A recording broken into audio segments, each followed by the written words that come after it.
நீங்கள் பார்த்துக் கொண்டிருப்பது AJK டிவியின் புதுவை மாலை. வணக்கம். டீலர்களுக்கான கமிஷன் தொகை அதிகரிக்கப்பட்டுள்ளதால் சமையல் கேஸ் சிலிண்டர் விலை 11 ரூபாய் 42 காசுகள் உயர்த்தப்பட்டுள்ளது.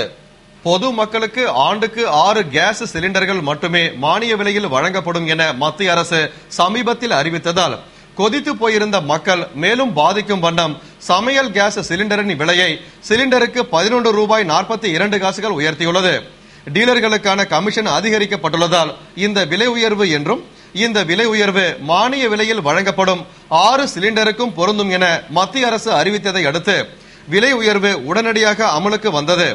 அதுபோன்று மானியம் அல்லாத சிலிண்டர் விலையும் 38 ரூபாய் 50 காசுகள் வரை உயர்த்தப்பட்டுள்ளது. மேலும் பெட்ரோல் டீசல் டீலர்களுக்கான கமிஷன் தொகையை அதிகரிக்கவும் மத்திய அரசு முடிவு செய்துள்ளதால் பெட்ரோல் டீசல் விலையும் விரைவில் உயரும். இதனால் பொதுமக்கள் மிகவும் வேதனை அடைந்துள்ளனர். தேர்தல் வாக்குறுதிகளை நிறைவேற்றாத புதுவை அரசை கண்டித்து திராவிட முன்னேற்ற கழகத்தினர் கருப்பு சட்டை அணிந்து பேரணியாக சென்று துண்டு பிரச்சாரம் விநியோகித்தனர். புதுவையில் சட்டம் ஒழுங்கு தொடர்ந்து சீரழிந்து வருவதையும் குப்பைகள் அள்ளப்படாமல் சுகாதார சீர்கேடு ஏற்படுவதையும் தேர்தல் வாக்குறுதிகளை நிறைவேற்றாதது போன்ற எண்ணற்ற பிரச்சனைகளுக்கு கண்டனம் தெரிவித்தும் தமிழக அண்ணா திராவிட முன்னேற்ற கழக தலைமையிலான அரசை கண்டித்தும் திராவிட முன்னேற்ற கழகத்தினர் மாநில அமைப்பாளர் ஜானகிராமன் தலைமையில் துணை அமைப்பாளர் SP சிவகுமார், இளைஞரணி அமைப்பாளர் சிவா முன்னிலையில் கருப்பு சட்டை அணிந்து அண்ணா சிலை அருகே இருந்து பேரணியாக புறப்பட்டு அண்ணா சாலை, காந்தி வீதி, நேரு வீதி போன்ற பல முக்கிய வீதிகள் வழியாக துண்டு பிரச்சுரம் விநியோகம் செய்தபடி போராட்டம் நடத்தினர். போராட்டத்தில் முன்னாள் பாராளுமன்ற உறுப்பினர் CP திருநாவுக்கரசு, முன்னாள் சட்டமன்ற உறுப்பினர்கள் கென்னடி, ராஜாராம், தொகுதி செயலாளர் ஏம்பலம் செல்வம், உழவர்கரை இளைஞரணி செயலாளர் IG வீரராகு, திருவண்டார் கோவில் காந்தி உள்ளிட்ட நிர்வாகிகள் திரளாக கலந்து கொண்டனர். தமிழகம் மற்றும் புதுவையிலே நம்பி வாக்களித்த மக்களுக்கு ஏமாற்றத்தை தந்திருக்கின்ற இந்த இரு அரசுகளை கண்டித்து தலைவர் கலைஞர் வழியில் இந்த அறவழி போராட்டத்தில் இறங்கி இந்த ஆட்சியில் நடைபெற்றிருக்கின்ற அவலங்களை எல்லாம் தொகுத்து துண்டு நோட்டீஸாக அளிக்கின்ற புதுச்சேரி வீடு முழுக்க அளித்திருக்கின்றோம். இன்று புதுச்சேரியில் மக்கள் நிம்மதியாக வாழ முடியாத நிலை தொடர்ந்து மக்களுக்கு எப்போதும் இல்லாத அளவிற்கு இன்று கொலை கொள்ளை நிம்மதியான வாழ்க்கை வாழ முடியாத ஒரு சூழ்நிலை ஏற்பட்டிருக்கிறது. விலைவாசி உயர்வு, கட்டுக்கடனால் போயிருக்கிறது, பால் விலை உயர்வு, பஸ் கட்டணம் உயர்வு, இன்று பெட்ரோல் டீசல் விலை உயர்வு. இது மட்டுமின்றி எப்போதும் ஏழை எளிய மக்களுக்கு வயது வந்தோருக்கும் உதவி அந்த மாத உதவித்தொகை 1000-2000 தருவதாக சொன்னார்கள். ஆனால் இதுவரை கொடுக்கப்படவில்லை. இந்த ஆட்சி இதுவரை ஒருவருக்கு கூட புதிதாக பணம் தரவில்லை. சென்டாக மாணவர்களுக்கு பணம் தரவில்லை. 2 லட்சம் வீடு கட்டுவது தருவது சொன்னது 1 லட்சம் கொடுத்து வந்தது கூட இப்போது கொடுக்கப்படவில்லை. இப்படி சொன்ன வாக்குகள் எதையும் செய்யாத ஏற்கனவே செய்து வந்த நலத்திட்டங்கள் நிறுத்தப்பட்டது. புதுச்சேரி முழுவதும் பொதுப்பணித்துறை வேலைகள் தொடர்ந்து நிறுத்தப்பட்டிருக்கின்றது. உள்ளாட்சித்துறை வேலைகள் ஒரு ஆண்டு காலமாக முழுமையாக நடத்தவில்லை. நகர் முழுவதும் குப்பை தேங்கி இருக்கின்றது, துர்நாற்றம் வீசுகின்றது, மருத்துவ சிகிச்சை சரியான வசதி கிடைக்கவில்லை. இப்படி தொடர்ந்து இந்த ஆட்சியினுடைய அவலம் புதுச்சேரி மக்களை மாட்டிக் கொண்டிருக்கின்றது. இதையெல்லாம் கண்டித்து இன்று இதுவரை பொறுமையாக இருந்த திராவிட முன்னேற்ற கழகத்தினர் இப்போது வீதிக்கு வந்திருக்கிறார்கள். தொடர்ந்து இந்த ஆட்சியின் அவலங்களை மக்களுக்கு கிடைக்க வேண்டிய நீதிகளை கிடைப்பதற்கு தொடர்ந்து போராடும். தலைவர் கலைஞர் காட்டிய அறவழியில் தொடர்ந்து செய்வோம் என்பதை உறுதியோடு. இலங்கை தமிழர்களுக்கு பாதுகாப்பு வழங்க ஐநா சபை முயற்சி எடுக்க வேண்டும் என்று இந்திய கம்யூனிஸ்ட் தேசிய செயலாளர் ராஜா வலியுறுத்தியுள்ளார்.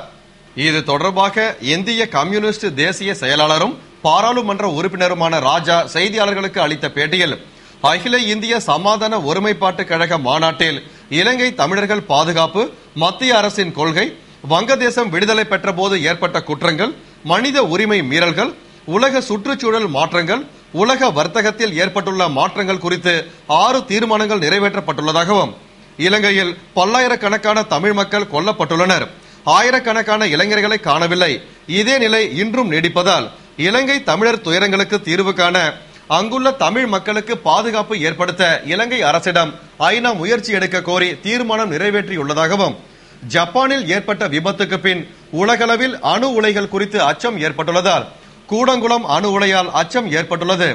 அணு உலகளவில் விபத்து ஏற்பட்டால் விபத்து இழப்பீட்டு உடன்பாட்டு சட்டம் உள்ளது, கட்டுப்பட வேண்டும். ஆனால் கூடங்குளத்தில் கட்டுப்படாத சூழல் உள்ளதால் தான் உச்சநீதிமன்றம் மக்களின் பாதுகாப்பு முக்கியம் என்று சுட்டிக்காட்டியுள்ளது. எனவே மக்களின் அச்சத்தை போக்க அறிவியல் ரீதியான அரசு நடவடிக்கை எடுக்க வேண்டும் என்று கூறினார். அப்போது பாராளுமன்ற உறுப்பினர் சீதாராம் யெச்சூரி, சட்டமன்ற உறுப்பினர் லட்சுமி நாராயணன் ஆகியோர் உடனிருந்தனர். அந்நிய முதலீடு மசோதா பாராளுமன்றத்தில் உறுதியாக நிறைவேறும். எனவே அதற்கு எதிர்ப்பு தெரிவிக்கும் எதிர்க்கட்சி தலைவர்களை சந்தித்து பேசி சமாதானப்படுத்துவேன் என்று மத்திய நிதியமைச்சர் ப. சிதம்பரம் கூறியுள்ளார். இது தொடர்பாக மத்திய நிதியமைச்சர் ப. சிதம்பரம் கூறுகையில், காப்பீட்டுத் துறையில் அந்நிய முதலீட்டு உச்சவரம்பை 49% உயர்த்த முடிவு செய்த விஷயத்தில் கருத்து வேறுபாடு எழுந்துள்ளதால் பிரதான எதிர்க்கட்சியான பாரதிய ஜனதா கட்சியின் தலைவர்களையும் பிற எதிர்க்கட்சிகளின் தலைவர்களையும் சந்தித்து பேசி சமாதானப்படுத்துவேன். அவர்களை இந்த முடிவை ஏற்க செய்ய வேண்டும் என்று நம்புவதாகவும், இந்த முடிவு காப்பீட்டு தொழிலுக்கும் நாட்டு மக்களுக்கும் நன்மை செய்யும் முடிவாகும். எனவே காப்பீடு மற்றும் ஓய்வூதிய துறைகளில் அந்நிய நேரடி முதலீடு தொடர்பான மசோதாக்கள் பாராளுமன்றத்தில் உறுதியாக நிறைவேறும் என்று நம்புவதாகவும், மேலும் இன்றும் நிறைய சீர்திருத்தங்கள் வரும், இன்றும் நிறைய பிரச்சனைகளுக்கு தீர்வு காண வேண்டியுள்ளது என்று கூறினார்.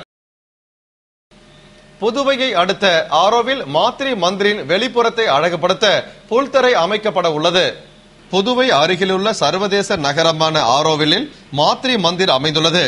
உலக உருண்டை போன்ற தோற்றத்தில் வடிவமைக்கப்பட்டுள்ள மாத்ரி மந்திரின் மையத்தில் தியான மையம் உள்ளது. இந்த தியான மையத்திற்கு உள்ளூர் வெளியூர் சுற்றுலா பயணிகள் மட்டுமன்றி தினந்தோறும் நூற்றுக்கணக்கான வெளிநாட்டு சுற்றுலா பயணிகளும் வந்து செல்கின்றனர். எனவே சுற்றுலா பயணிகளை கவரும் வகையில் மாத்ரி மந்திர் கட்டிடத்தை அழகுபடுத்தும் பணிகள் செய்யப்பட்டு தற்பொழுது மாத்ரி மந்திரின் வெளியேயுள்ள இடங்களை அழகுபடுத்த புல்தரை அமைக்கப்பட உள்ளது. உலக உருண்டை வடிவிலான கட்டிடத்தை சுற்றிலும் ஒவ்வொரு வாயிலின் அருகிலும் பச்சை பசேலென புல்தரைகள் அமைக்கப்பட உள்ளன. புதுவை கிருமாம்பாக்கத்தில் நடந்த நலிந்த பிரிவினர் மேம்பாட்டு நாள் விழாவில் அமைச்சர் ராஜவேலு பங்கேற்று பல்வேறு போட்டிகளில் வெற்றி பெற்றவர்களுக்கு பரிசுகள் வழங்கி பாராட்டினார். புதுவை அரியாங்குப்பம் வட்டார வளர்ச்சி அலுவலகம் சார்பில் கிருமாம்பாக்கம் தனியார் திருமண மகாலில் 43வது ஊரக வளர்ச்சி வார விழாவினை முன்னிட்டு நலிந்த பிரிவினர் மேம்பாட்டு நாள் கொண்டாடப்பட்டது. விழாவில் அமைச்சர் ராஜவேலு பங்கேற்று தலைமை தாங்கி சிறப்புரையாற்றினார். மற்றும் ஏம்பலம், கிருமாம்பாக்கம், கொரவள்ளிமேடு ஆகிய பகுதிகளில் உள்ள ஆரோக்கிய குழந்தைகள் போட்டியில் வெற்றி பெற்ற குழந்தைகளுக்கு பரிசுகள் வழங்கி பாராட்டினார். மேலும் 23 மகளிர் சுய உதவி குழுக்களுக்கு 14,90,000 ரூபாயினை சுழல் நிதியாக வழங்கினார். மற்றும் 13 சுய உதவி குழுக்களுக்கு பாஸ் புத்தகங்களையும், இளைஞர் நற்பணி மன்றம் மற்றும் மாதர் சங்கங்களுக்கு இலவச விளையாட்டு கருவிகளையும், தொழிற்கடன் மூலம் ஒரு சுய உதவி குழுவிற்கு கறவை மாடுகளையும் வழங்கி 3 சுய உதவி குழுவின் பெயர் பலகையினையும் திறந்து வைத்தார். முன்னதாக வட்டார வளர்ச்சி அதிகாரி குப்புசாமி வரவேற்று பேசிய விழாவில் ஏராளமான மகளிர் சுய உதவி குழுவினர், இளைஞர் நற்பணி மன்றத்தினர் மற்றும் பொதுமக்கள் கலந்து கொண்டனர். புதுவை இந்திரா காந்தி அரசு பொது மருத்துவமனையில் குணப்படுத்த இயலாத நோயினால் அவதியுறும் நோயாளிகளின் பராமரிப்பில் செவிலியர்களின் பங்கு என்ற தலைப்பில் கருத்தரங்கு நடைபெற்றது.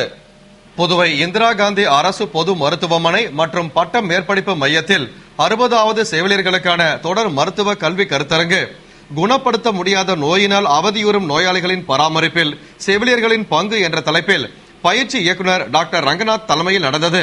இதில் செவிலியர் கல்லூரி பேராசிரியர் டாக்டர் மரிய தெரேசா பங்கேற்று மருத்துவத்துறைக்கு சவாலாக இருக்கும் சில நோய்களை அதிக விளைவுகள் ஏற்படாத வண்ணம் கட்டுப்படுத்த முடியுமே தவிர முழுமையாக குணப்படுத்த இயலாது என்றும், அத்தகைய நோயினால் அவதியுறும் நோயாளிகளுக்கு உணர்ச்சிகளுக்கு முக்கியத்துவம் அளித்து சிகிச்சை முறை பற்றியும் அதில் செவிலியர்களின் பங்கு பற்றியும் விளக்கி செவிலியர்களின் கேள்விகளுக்கு விடையளித்தார்.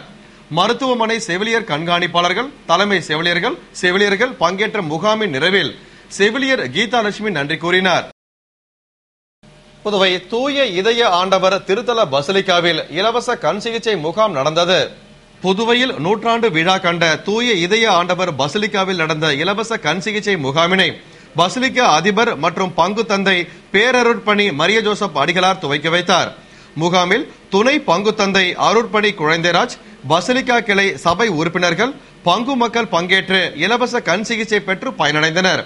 தொடர்ந்து எதிர்வரும் கிறிஸ்துமஸ் பெருவிழாவினை ஏழைகளும் மகிழ்ச்சியுடன் கொண்டாடும் வகையில் புத்தாடை வழங்க பொதுமக்களின் பங்களிப்பை கேட்டு சபை உறுப்பினர்கள் நன்கொடை கேட்டு மடிப்பிச்சை எடுத்தனர். இந்நிகழ்ச்சியில் சபை உறுப்பினர்கள், பொதுமக்கள் திரளாக கலந்து கொண்டனர். புதுவை தட்டாஞ்சாவடி புனித பாத்திமா அன்னை ஆலய ஆண்டு பெருவிழா கொடியேற்றத்துடன் துவங்கியது. புதுவை தட்டாஞ்சாவடியில் அமைந்துள்ள புனித பாத்திமா அன்னை ஆலயத்தில் 58ஆம் ஆண்டு பெருவிழா கொடியேற்றத்துடன் துவங்கியது. இதனை முன்னிட்டு ஆலயத்தில் புதுவை கடலூர் உயர் மறைமாவட்ட பொருளாளர் அருள் திரு அருமை செல்வம் தலைமையில் சிறப்பு திருப்பலியும், பின்னர் மந்திரிக்கப்பட்ட பாத்திமா அன்னையின் திருவுருவம் பொறிக்கப்பட்ட கொடி ஊர்வலமாக எடுத்து வரப்பட்டு திருப்பலியுடன் கரகோஷம் முழங்க ஏற்றப்பட்டது.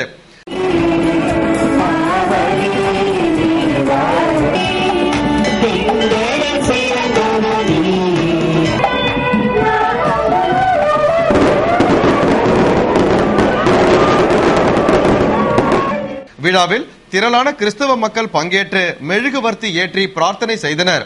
விழாவிற்கான ஏற்பாடுகளை பங்கு தந்தை தலைமையில் அருள் கன்னியர்கள் மற்றும் பங்கு மக்கள் செய்திருந்தனர். பிரெஞ்சு இந்திய புதுச்சேரி பிரதேச விடுதலை கால மக்கள் நல நற்பணி இயக்கத்தின் தியாகி பென்ஷன் சிறப்பு ஆலோசனை கூட்டம் நடந்தது. புதுவை முத்தையால்பேட்டையில் தியாகி பென்ஷன் குறித்து காங்கிரஸ் தலைவி சோனியா காந்தி ஆலோசனைப்படி மத்திய அரசால் எடுக்கப்பட்டு வரும் நடவடிக்கைகள் குறித்த ஆலோசனை கூட்டம் பிரெஞ்சு இந்திய புதுச்சேரி பிரதேச விடுதலை கால மக்கள் நல நற்பணி இயக்கம் சார்பில் இயக்க தலைவர் சிவராஜ் தலைமையில் நடந்தது. கூட்டத்தில் நேஷனாலிட்டி பறிகொடுத்த புதுவை மக்களின் நலன் காத்திட மத்திய அரசு எடுக்க வேண்டிய நடவடிக்கைகள் குறித்து விளக்கப்பட்டது. மேலும் வரும் நவம்பர் 1ஆம் தேதி புதுச்சேரி விடுதலை நாள் அரசு விழாவாக கொண்டாட முதல்வர் நடவடிக்கை எடுக்க வேண்டும் என்றும், இதனை வலியுறுத்தி வரும் 26ஆம் தேதி முதல்வரை முற்றுகையிட்டு போராட்டம் நடத்த வேண்டும் என்று தீர்மானிக்கப்பட்டது. இத்துடன் செய்திகள் நிறைவடைந்தன. வணக்கம்.